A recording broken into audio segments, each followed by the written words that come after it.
we will make it open for the questions or queries to be made or comments, whatever it is. So may I begin? Yes, sir. Yes, sir. You should. All right. Oh, it's a great opportunity given by Prashant to come on this web legal webinar on ethics in legal profession.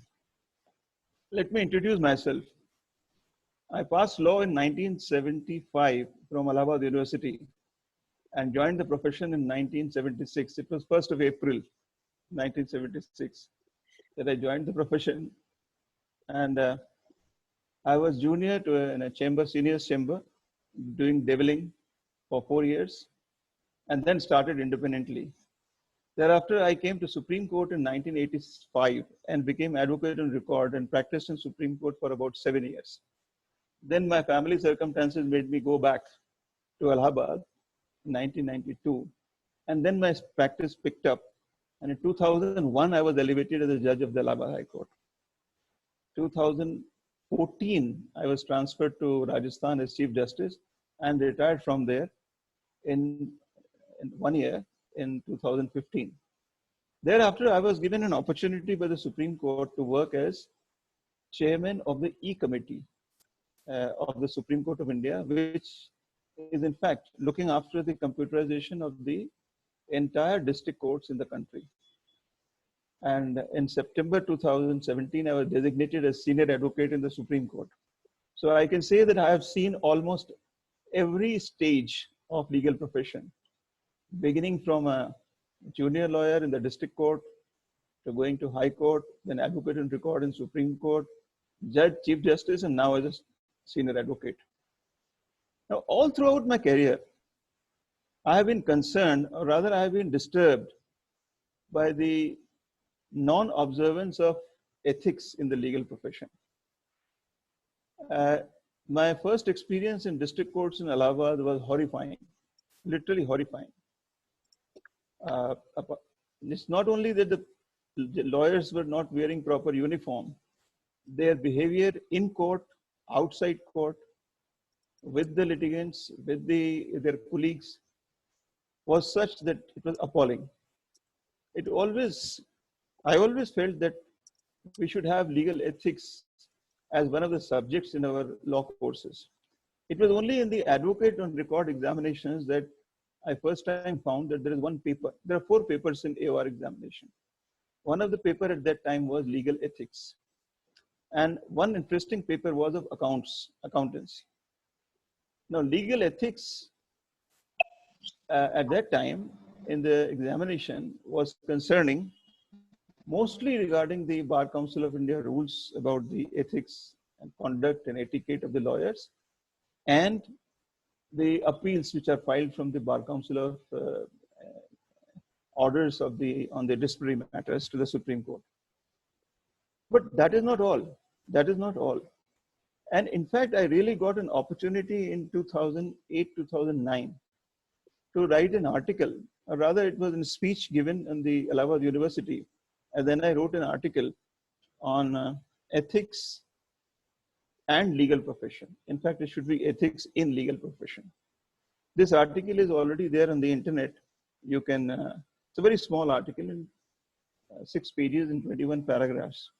I will be reading a few paragraphs because I have taken them out from the books which were written, which I found in the library of Allahabad High Court, written sometimes in 1918 and 1921. Very interesting books. Now, you know, a lawyer's profession, or because judge is also in a way a lawyer. He's elevated from the lawyer, except for a few judges who come from the services straight away. And both are required to follow the ethics in equal measure. Now, today we are talking about ethics in legal profession. Now, in every profession, ethics is nothing but morality, common morality. Common morality means our way of conducting ourselves, whether it is a profession, we are a student, or with our colleagues, with our parents, with our relatives, with our friends. we all have certain norms. Now, these norms are basically taught by us, by our parents or our teachers in the beginning. They are the norms of good and bad, right or wrong. But what happens is that this good and bad and right and wrong sometimes keeps changing with the time, place, and the circumstances. Many a time, something which looks to be good may not look good to others. And similarly, what is wrong may not appear wrong to others. Now, when the professional conduct is to be seen, we cannot go on individual's choice of good or bad, or right or wrong. So we got to have certain rules. And as you know, the Bar Council, earlier there used to be several classes of advocates. There used to be pleaders, mukhtars, wakils. It was in 1926 that the Bar Councils were established in 8 states. And in the year, with effect from 1/6/1928, when after independence, when the Constitution came into force, almost all professions, whether it is medical profession, lawyer's profession, chartered accountant, company secretaries, all professions started getting statutory enactments for their enrollments, for their bodies were governing them, and disciplinary bodies. So far as the lawyers are concerned, there was an S.R. Das committee which considered the matter of having an unified bar, it's called All India Bar, which gave its report in 1951. In the 14th report of Law Commission also, a recommendation was made for a unified bar. And on the recommendation, an Advocates Act 1961 was enacted. Now, Advocates Act 1961 established a Bar Council of India, a central body, and thereafter bar councils in every state. Now we have bar councils in every state. They send their representatives by election to the Bar Council of India. The Bar Council of India was given the task of enrolling the advocates, enrolling on good conduct. This is a very important aspect.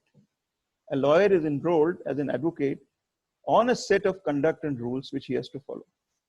So the enrollment, the disciplinary actions, the power to suspend the license, the provisions of appeal to the Supreme Court, and all were embodied in the Advocates Act. The Advocates Act also gave a responsibility to the Bar Council to look after the legal education, which was until that time was not under any unified rule or unified body.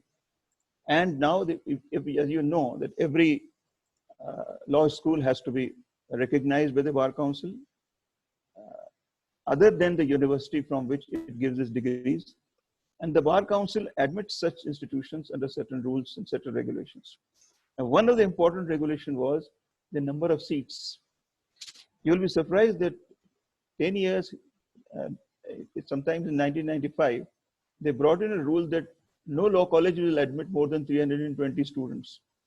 This was a revolutionary change. Earlier, they used to admit 1,000 students in a classroom in LLB first year. And then now with the 5-year course in national law universities, there has been a lot of improvement in the legal education. What has happened is that when you're not able to admit more than 320 students, you start another law college. I was surprised that in Pune alone, there are 18 law colleges. In Delhi, nobody knows what is the number.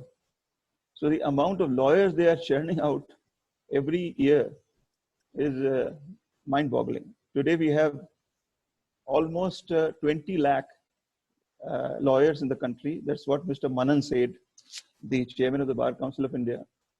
20 lakh appears to be a very attractive figure these days, because now we are talking about 20 lakh crores. Anyway, we have 20 lakh lawyers. 3 lakh are in the Uttar Pradesh alone, about 60,000 in Delhi alone. So it's such a large body of lawyers, it becomes very difficult to control them. So coming back to our topic of ethics, the Bar Council of India has framed certain regulations. Now, these regulations are with respect to the conduct of the advocate. As far as his conduct is concerned vis-a-vis the client, vis-a-vis the court, his own colleagues, and for general public.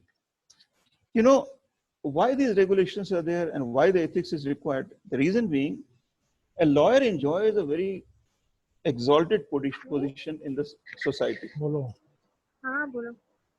A lawyer has got certain privileges, which are unique privileges, which are not given to members of any other profession. Now, these privileges are to appear in any court of law in the country. Now, except for few cases like in family courts where the matters are personal, the lawyers are appearing as a rule in almost every court, and no law can stop them from appearing in court and representing the client. Another very important right which the lawyer has is the privilege of communication with his clients. Now, this is one privilege which is provided by the Evidence Act itself. No lawyer can be asked by the police to give any evidence with respect to his client, nor the court can ask him any question of any such matter which has entered into communication between him and his client, which is known as privileged communication. Now, these two aspects keep him on a higher pedestal than the members of other profession. And therefore, there has to be more vigilance in guarding his position. Now, to me, I'll proceed with saying that these rules which have been made, they are not a sort of a cage, or they should not be treated as compulsions or binding upon the lawyer. In fact, the real theory is, the object is, it is to save the lawyer. These are rules and etiquette, rules of conduct are the safeguards of a lawyer.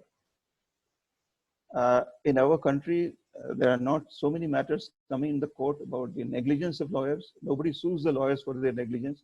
But I tell you, the negligence of lawyers is so large, it is in such a big number that if the courts start taking cognizance of these matters, the lawyers will be in real difficulty.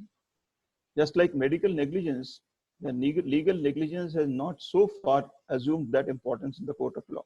I'll tell you what are the illustrations of that. A lawyer keeps the papers with himself, does not file it within a period of limitation. The person loses the right. Now, this is no privilege of a lawyer to keep the papers with himself and let the limitation expire. You must have heard matters being dismissed on the ground that their court has no jurisdiction to decide. After 10 years, sometimes after 20 years. Now, who gave the advice to the litigant to file the matter? But the lawyer. But fortunately, it is fortunately for the lawyers that the litigants are not taking them to courts for matters of default and negligence. And so far as the ex parte orders are concerned, you just can't imagine how many matters are being dismissed in the courts on the non-appearance of lawyers. It is nothing but negligence.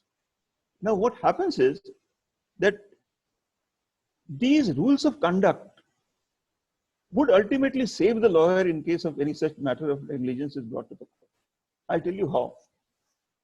If a lawyer maintains his records properly, if the lawyer fills up the order sheet properly, if he has diary complete every day, if he has kept communication with his client by informing him of what is happening on every day, if he has been regularly corresponding with his client, then all this will come to his safeguard. These rules of conduct that you have to give proper advice, you don't have to misguide, you don't have to bring in evidence in the court which is contrary to the facts of the case. In fact, these negligence can be saved by if the conduct is measured properly. Now, this is one aspect of it. Then what happens is, I will just briefly summarize the duties which the lawyer has to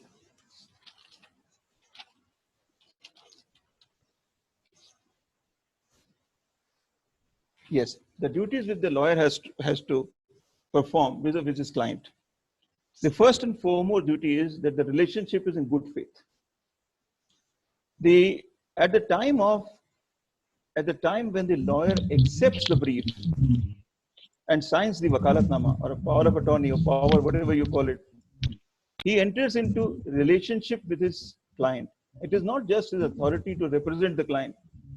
It is his contract with the client, contract of full disclosures in good faith, that he doesn't have any conflict of interest with either the client or the subject matter of the case.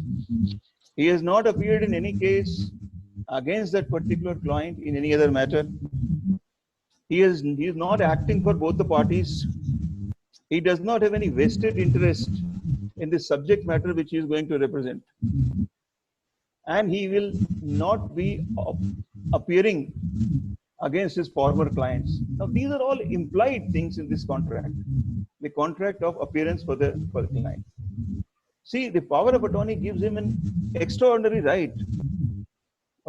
Sometimes the clients are not very careful. Sometimes the clients are not careful in restricting the rights given in the wakalatnama. But I have seen some of the clients forbearing the counsel from entering into any kind of a compromise with the other party, restraining the advocate to either withdraw the suit or to settle the suit unless their consent is there. Now, this is also an implied contract, but these things are happening, unfortunately. And these things are regularly happening in courts where the counsels are conceding. If they are not conceding the matter, they are conceding some of the points in the court. They cannot do so unless they have express consent of their client to do so. The another thing which is an implied contract between with the wakalatnama between the counsel and the client is that he has competence, skill and competence to appear in the matter. Now, this will look very strange to you, but the fact is we have today so many specialities that, and there are so many number of lawyers and the manner in which they are engaged, that the client many a time does not know the skill and competence of the lawyer. You know, a lawyer is not supposed to advertise himself. That is also one of the, I'll deal with the topic, why he is not supposed to advertise, why he is not supposed to solicit work. Because he cannot give his skills for sale in the market. His skills are for being engaged by the client. He cannot appear as a commercial, he cannot expose himself as a commercial entity available in the market for being engaged. Now, when a client engages you from whatever reference he has got, from whatever contact he has, you will be surprised that in Uttar Pradesh we found, in UP where I have practiced the most, one of the primary factors of engaging the lawyer was that the lawyer was his own caste. It is really surprising. You know, in one of the matters, in one of my father's personal matters, we had to engage a lawyer in Delhi High Court. We had to settle for a B grade lawyer because he was of our own caste. And we could not trust anybody. This is a relationship of trust and confidence. Now, a lawyer only by his competence cannot be said to be trustworthy. So the people rush for the lawyers of their choice. They take a lot of time to select the lawyer. When they come to you, engage you to do a particular case, and take it for granted that they have come with a lot of research of your background, your integrity. But one thing that not they are sure of is that even if you belong to their region or caste or the same surname or a relative or a friend, whether you have the necessary competence and skill, that is an implied contract. When he engages you and signs your wakalatnama, he presupposes that you have that competence, you have the skill to appear in the court. He trusts you, and this relationship of trust has to continue throughout the period that you are representing him. Another thing which lawyers are supposed to do, which is one of the conducts and which falls within the ethics, is maintaining the accounts of your client. I don't think any lawyer is maintaining the accounts of his clients properly. You have to maintain both accounts, in pocket, out pocket. Your fees which you have billed him, the fees which has been received, and the amount of expenses which he has done. You know, a client has a right to ask you for his accounts in the middle of the case or at any stage of the case, and you are supposed to provide it. Another thing which is of an implied contract between the client and the advocate is the safekeeping of his own personal records, which is given to you. I have seen so many lawyers keeping original papers in their case file, which is in their car or is being transferred to the court or going from office to office. It is very dangerous. It is against the ethics. It is against the rules of conduct. In fact, all rules of conduct are based on ethics. You have to keep the original papers safe. You have to keep communicating with the client. You have to tell him where you are keeping the papers, whether they are in your locker, where they are in your office. If it demands you from the papers to you, you have to give them immediately. I've got live examples where the lawyers, in this webinar, we'll not be talking about extreme cases, but there are lawyers who retain the original papers and blackmail their clients. It happened with me. I had to get a mutation done of my property in Delhi, and I engaged a lawyer of a lowest category who used to do only the mutation works. The first thing he asked me is, where are your original papers? I said, how are you concerned? How are you concerned with my original papers, my original title papers? He said, no, without that, I cannot draft any application for mutation. So I said, gentlemen, I'm senior to you. There's no need. I will draft that application to you. Then I came to know that this man was in habit of keeping those papers and asking thereafter for an exorbitant amount to return those papers. You are a trustee of the lawyer's accounts, money which is being given to you, the papers which are being given to you. Now, this is some broad features of your responsibilities and conduct towards your clients. Now, let me come to your conduct towards court. This is the area which is a gray area. Because a lawyer, when he appears in court, what is he supposed to do? He is to represent his client in the best possible way. What is we presuppose is that we have been engaged to win the case. This is a fallacy. This is entirely against the ethics of being an advocate and the rules of conduct on which you are enrolled with the Bar Council. You are not engaged to win the case. You are engaged to represent your client in the best possible manner, to defend his interest, to prosecute on his behalf, or to file a petition on his behalf at whatever level of the court it is, and to perform the best of your ability so that he can win the case. But ultimate winning and losing is in the hands of the judge who writes the judgment or the order. You cannot guarantee him any winning, or the other party cannot guarantee him any loss of the case. Now, what happens is that when you are appearing in the court, you virtually become a mercenary. You will try to bring in facts, evidence, of course, which has to be toward the benefit of your client. You're not supposed to bring in adverse evidence against him. But an evidence should be cogent, reliable, admissible, and which can ultimately benefit. I have seen lawyers leading evidence without knowing what will be the effect of this evidence at the end of the case. I have seen the lawyers who are not even advising their clients properly that these are not the relevant evidence which has to be brought. You are unnecessarily bringing those witnesses and evidence in the court, or bringing the matters which are in fact for or against you. All you have to do is, your duty is to assist the court. Now, this is a slightly touchy area. Since I have acted both as a lawyer and as a judge, I can tell you that a judge can sense where the lawyer is going wrong, where he is overreaching himself, where he is going beyond his brief, where he is relying on the evidence which is not in his favor, or he doesn't want to bring those facts which are against him, or he wants to hide something from you. Never think that you will be able to browbeat a judge. It is advised both since I have been a judge, as a Chief Justice, as well now I'm a senior advocate. Never think that you will be able to do that. He will sense it. The advantage that you get is, as a lawyer is, because he may not be the same judge who will be finally deciding the matter. So you're taking your chances. You're leading evidence in an improper manner because you know that he will not be there at the time of final hearing of the case. So you're taking chances. You're playing dice. Please don't do that in the court. That is not ethical.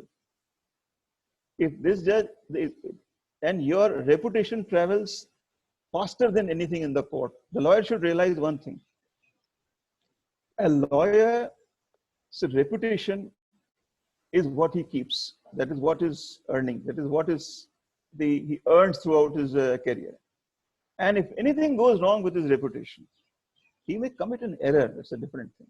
But if something happens with the reputation, then it travels faster than he imagines. It will travel faster than the social media today.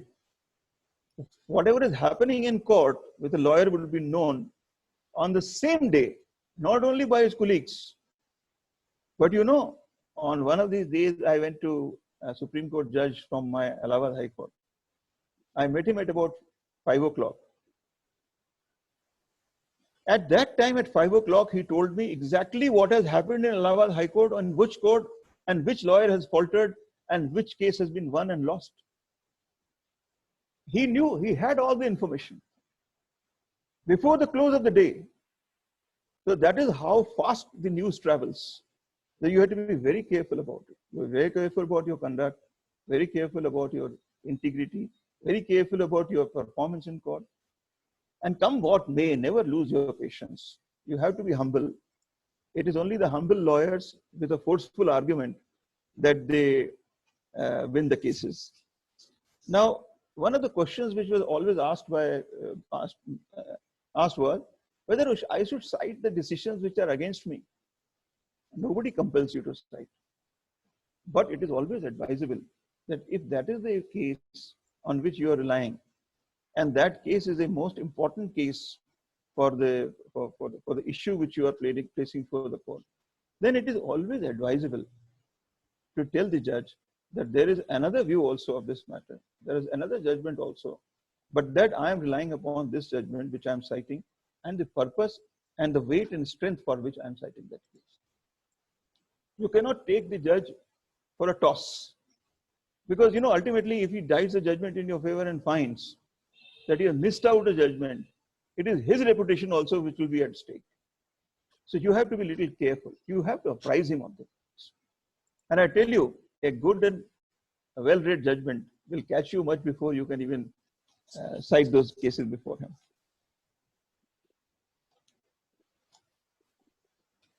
And imagine it is the duty to assist. All these cases which you are fighting have a social impact, however small the case may be. And it is ultimately the public which will judge.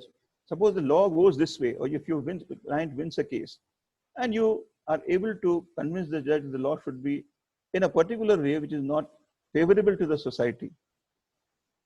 So you will not be doing your duty to the society also, which is far more and far greater than the duty to the client or the court, which as in the rules of the Bar Council.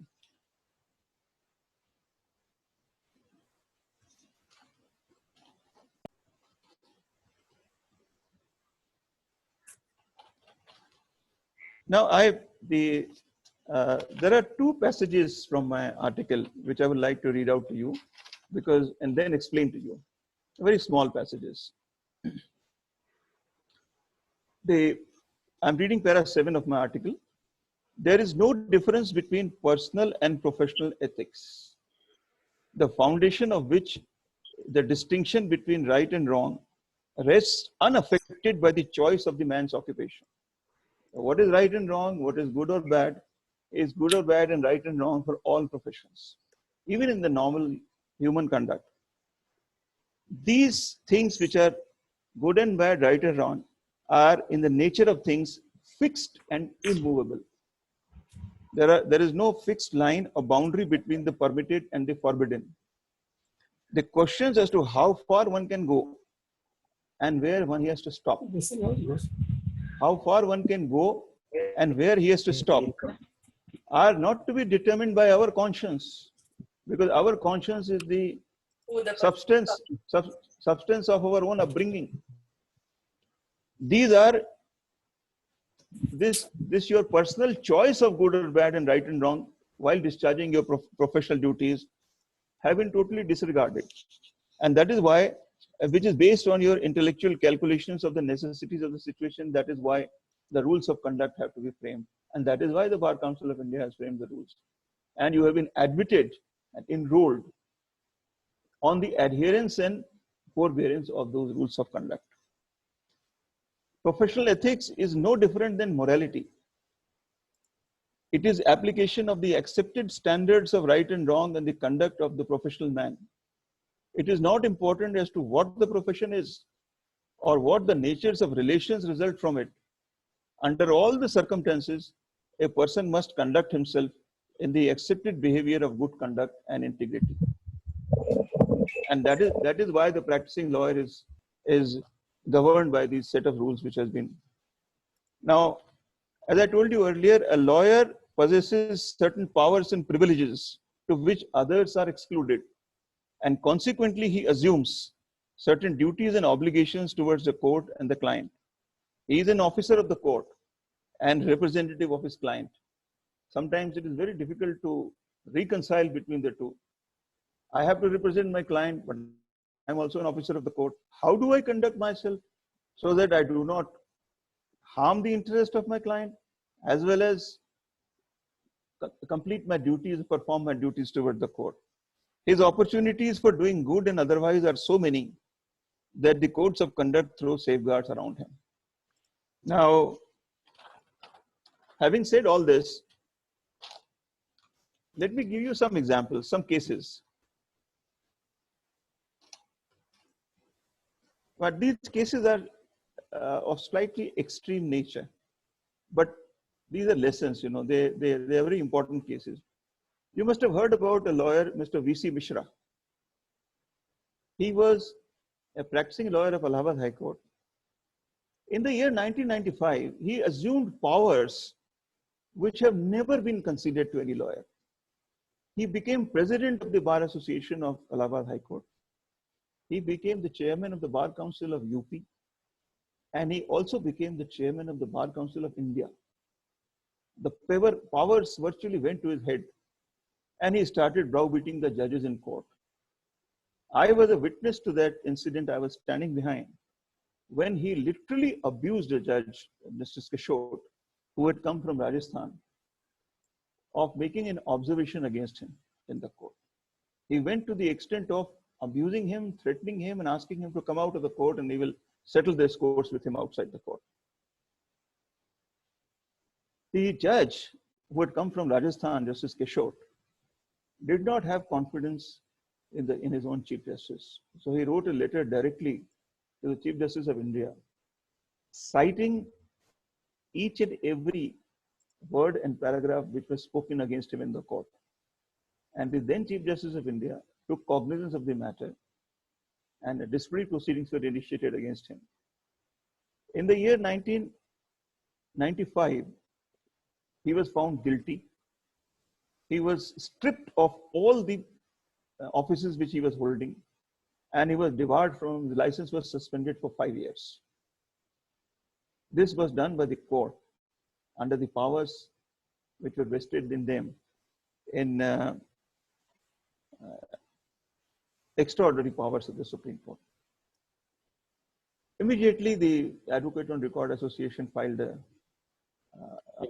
review petition asking to review the judgment on the ground that such powers are only conceded by statute to the Bar Council and not to the court. The court was very clever. They kept the matter pending, review matter pending for 5 years. When the suspension period got over, then the matter was reviewed, and the Supreme Court corrected itself, saying that it does not have the power. It can recommend the matter to the Bar Council, but it does not have the power to suspend any advocate's license. Now, later on, the Supreme Court has now realized that this was a big mistake they committed. What happened that in the year 2005, a case came before us, Justice B.S. Chauhan. I was sitting with Justice B.S. Chauhan. The judgment was written by me. This matter is called State of UP versus Mahipal Singh Rana. Mahipal Singh Rana. Now, in this matter, this lawyer who was 70-year-old, and he had also been a life convict then after he was acquitted. He was a menace, virtually a nuisance in the district courts in Etah. In this particular instance, he came in the court and asked the judge to call out his case. The judge told him that, look here, your case will be called out on its own turn. Then he started threatening the judge. Took out his shoe and kept on the table of the judge and said that, look, this is the shoe which is respected in this court, and unless you do what I say, I will not allow you to proceed. The judge immediately rose. He was a civil judge, and then he wrote a report, contempt case, to the High Court, referred the matter of contempt. You know, district judges do not have power to punish anybody for contempt. They can only refer the matter to the High Court, which takes up the matters under the Contempt of Courts Act under a special heading of contempt of subordinate courts. That matter came before us. And in that case, we found that earlier thrice he was punished for contempt, and all the 3 occasions he had asked for an apology and got away. This time, he was not apologetic at all. We gave him several opportunities to apologize, purge the contempt, write an apology in writing, but he did not accept. So we carved out a new method. And this method was actually suggested by me to Justice Chauhan. That, look here, so far as the conduct of the lawyer is concerned, it is a matter of the Bar Council. The matter has to be referred to the Bar Council. But where a lawyer does not allow a court to proceed, he takes it for ransom, judicial proceeding for ransom. He is a threat to administration of justice. Then why can't we save ourselves? We can exercise our powers under Article 226. We do not suspend his license. We will debar him from appearing or coming inside the premises of the district court Etah for a period of 3 years. So before writing this order, we again gave him an opportunity to apologize. He did not. So this order was passed. He appealed to the Supreme Court. In the meantime, the matter was also referred by us to the Bar Council. The Bar Council did nothing. The Supreme Court gave a judgment in 2016, a very celebrated judgment. Justice Anil Dave, Justice Kurian Joseph, and Justice A.K. Goel. They accepted our line of thinking, but they said that, look here, we can debar him from appearing in the court on these grounds, but we have to take a larger view, and we should not allow these things to happen in court. Unfortunately, these things are happening time and again in district courts, where these extreme things are going on. And by and large, the courts have been compromising with these things, and apologies and all those compromises in chambers ultimately work out and the matters are raised. But then they said that no, we also give him the punishment. We will suspend his license for 2 years. We will not allow him to enter the Etah courts for 5 years. Then they recommended to the Law Commission to consider these aspects which are happening, these misconducts which are happening around the country, and make appropriate recommendations to the central government. And the interesting part of this judgment was, perhaps it is the first judgment in my knowledge, where the Supreme Court directed the central government to legislate on the recommendations of the Law Commission and report to the Supreme Court within 6 months that such a legislation has been made. The recommendation was made by the Law Commission, but the legislation has not come. So we are still in the gray area where the courts can debar a lawyer from practicing in the court.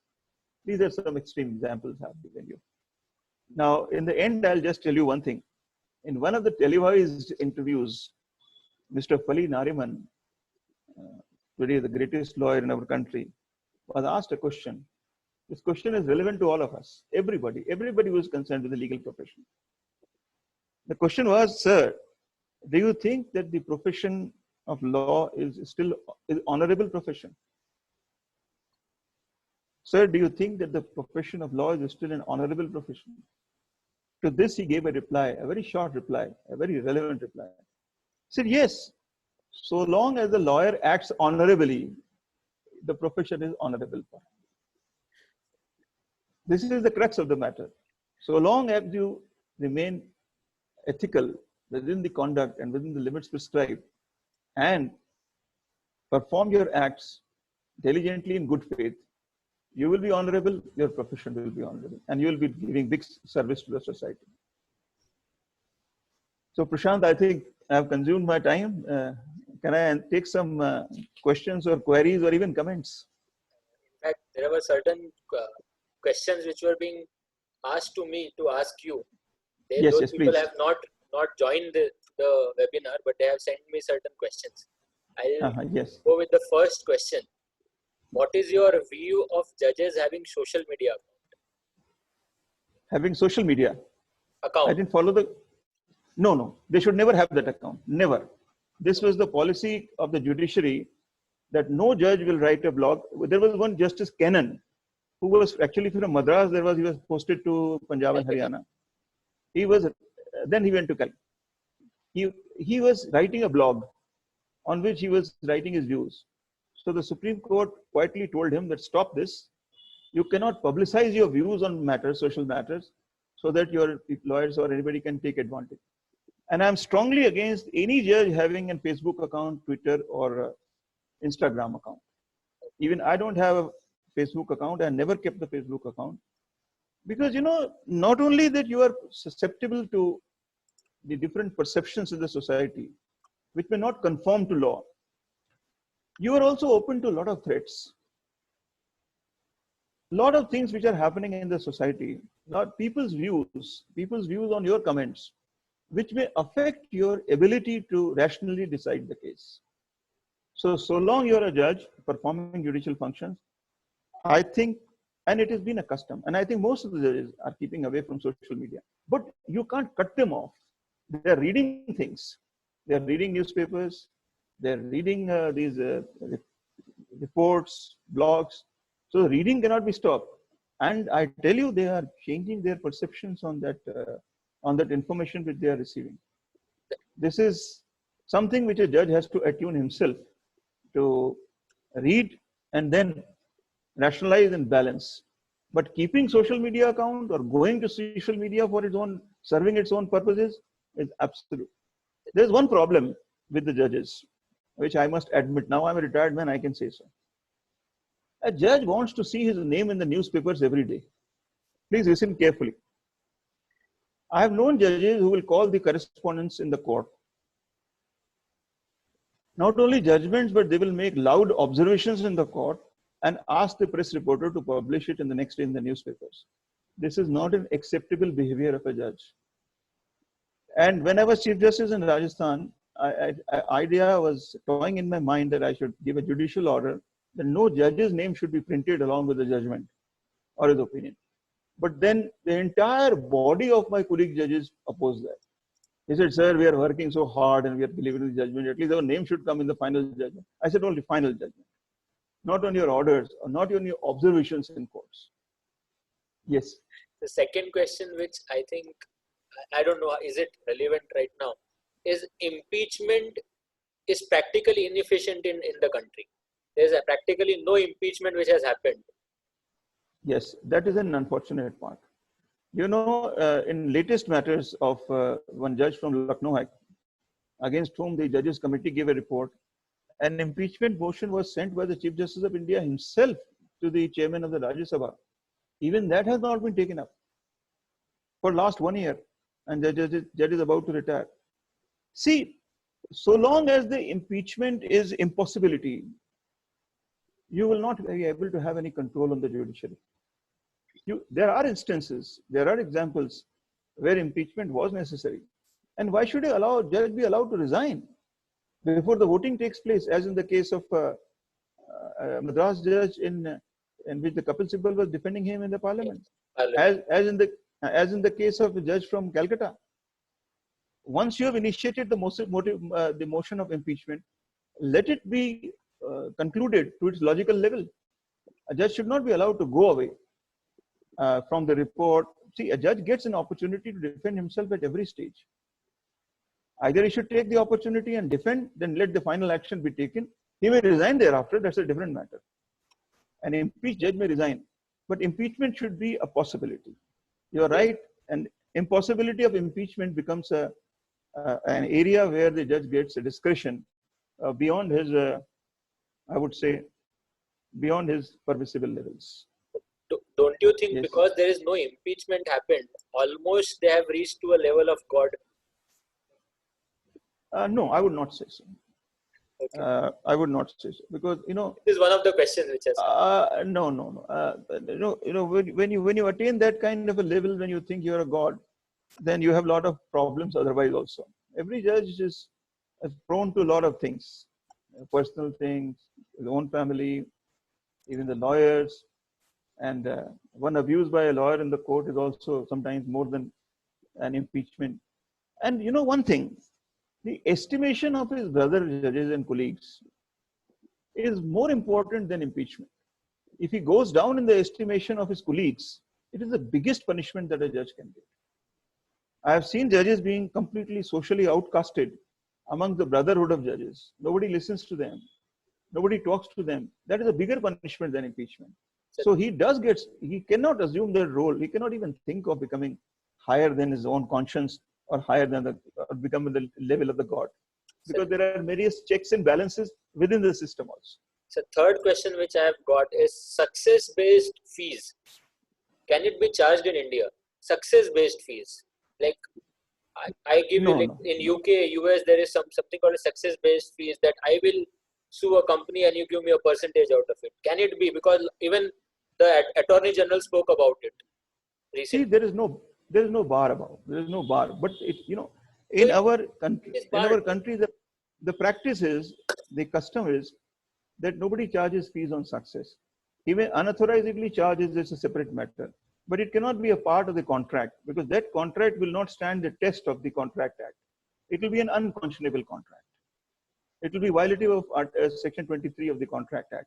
You cannot say that because then it will go on the borderline of wagering. It will be wagering. It will be something like, if I get you this result, I will charge you this fees. Now that result is not in my hand. So long as the result is in the hand of the lawyer, he can charge any amount. But if the result is in the hand of the judge, he is actually wagering on the judgment which is to be delivered by a judge who is not a part of that contract. He cannot charge that fees.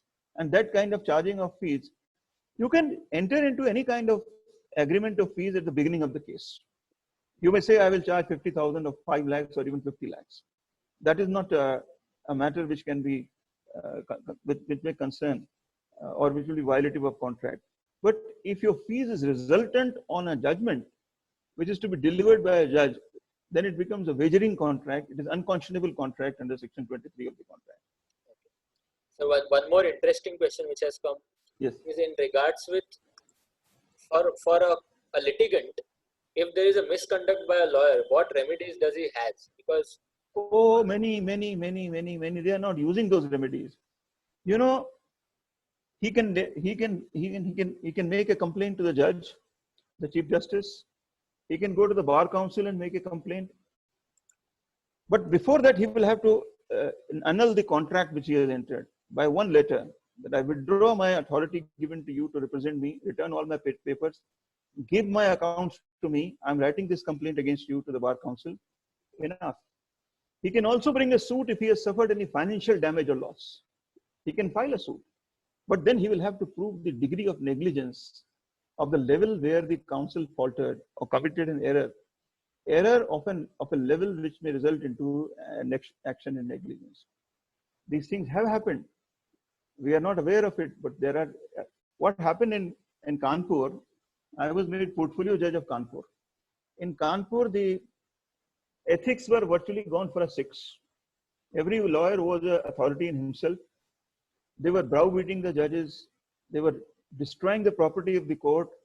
A lawyer will go to the dais, tear off the file, and threaten the judge that he will get him transferred. This was the level. So we passed an order that if any such thing happens, an FIR has to be lodged against the lawyer. Report has to be made to the Bar Council, and an action should be initiated in contempt. And I said there will be no exception. No apologies will be accepted at all. If a certain thing has happened before a judge and judge has to be witness of that thing, all the incidents drop to the level of zero. It is only when you tolerate these things, the incidents happen. You have all the remedies against the lawyer. But unfortunately, what has happened is the unity of lawyers, once you take an action against the lawyer, the other lawyer will not represent you. So the clients are afraid of that. But many a times the level is beyond being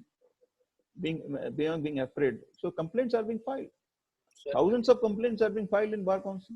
but a bar council has not taken a single action against any of It takes no. If you take see RTI replies, the Bar Council of States are taking actions. They are taking action. There are hundreds of actions being taken every year against the lawyers. We are not aware of that, but that is a fact. That is a fact. But the problem with the Bar Council is that the disciplinary committee of the Bar Council consists of again the lawyers, and they are not regular lawyers. They are the politician lawyers who win the elections in the Bar Council. So they are more concerned about their electorate. So they take these matters very leniently. But it doesn't make a difference. I tell you, I'll give you one example. I asked one of the lawyers once, one of my colleagues when I was practicing, I said, what are you afraid of most? He said, I'm afraid of a complaint being made to the Bar Council. He said, well, nothing will happen to you. Why are you afraid about it? He said, no, it gives me sleepless nights. Suppose tomorrow the disciplinary committee member is my enemy. I may be punished. So that possibility is there. So, you can give the punishment of giving sleepless nights. And you can also, if you make a complaint against the lawyer and the media comes to know about it, then the lawyer had it. The lawyer had it. Sir, so there is a method. One more question, maybe I think the last question based on the time. The court not recently in Supreme Court, there was one PIL which was dismissed for closure of wine shops.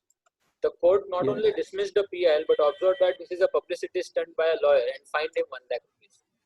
It is demotivating for young lawyer as they will fear of bringing social problems before the court.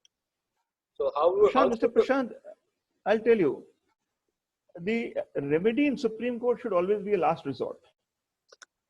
The PIL should have been filed in the High Court, number one. Number two, these days you will find PILs coming on only newspaper reports.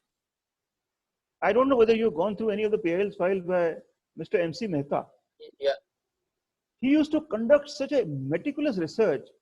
This PIL on Taj Mahal, the pollution's effect on Taj Mahal, I happened to see that PIL. I also happened to see a PIL filed by one Mr. Chakravarti from Calcutta on the dog bite deaths and the non-availability of rabies vaccines. It was a result of such meticulous research that the court had to take action on it. These days, PILs are being filed only on newspaper reports, on your own perceptions. And you cannot say this is the perception of the society. There was you got 1 minute time? Yeah. Have you got? When I was sitting as a judge in Lucknow, I found that there is one lady called Nutan Thakur. Her husband is an IPS officer, IG level. Nutan Thakur used to file PILs almost every day, all based on newspaper reports. Just a headline, she will just make it mark 1, annexure 1, exhibit 1 and file an PIL. So when this matter came up, there was a matter of cutting the electricity to a particular building society complex. I asked her, I said, forget this, leave it aside. Please tell me how many PILs you have filed so far. She was not a lawyer, an activist. She said, I have filed 85 PILs so far. I said, ma'am, you're wrong. You filed 126. I have just got a report from the court. But I cannot discourage you. It is your right. You're a citizen of India. You can also file a PIL. But what you do is from tomorrow onwards, whenever you file a PIL, you enclose a draft of 25,000 rupees. If we find it worth accepting, we will return the money to you. Otherwise, we'll forfeit as a cost. She came to Supreme Court and Justice Lodha laughed. And that has now become the rule for all those prolific PIL fighters, that give some advanced costs because you're taking away the time of the court. So all PILs are not, but PIL is a very potent weapon. Now today, the migrant movement on the road is an extremely important thing which the lawyers should take up. And I tell you one thing, don't be discouraged by one PIL being dismissed. File 1,000 PILs. Let the court be compelled to prick its conscience and take an action on it. You may not be able to persuade a particular judge, Yes. but there is no res judicata applicable in PIL. File another in the High Court in all the states. It is my appeal to all of you. Yes. Go and file a PIL to render help to these people to reach home. A free Indian citizen wants to go back to his home, and he is required to walk 1,000 kilometers in the blistering heat. It is inhuman. I don't know why lawyers are not taking up the matters. They are being taking up the matters. In fact, there are certain PILs filed. There are already certain PILs filed in Bombay High Court at least. Yes, as of now, these are the only questions which I have.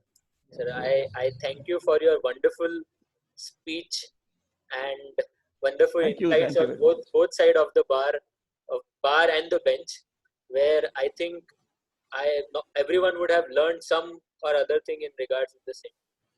Thank you for your time, and no more words can describe your 45 years of experience in this topic. Thank you, Prashant. Thank you. It was an opportunity, and I hope I have been able to convey some message to the lawyers. I think the number of people were less, but only because we changed the times and there were some mistakes. Yes. I'm still getting message. Did it start? So I'm sorry for the confusion, sir. Thank you. Thank you, sir. Thank you, Prashant. Thank you.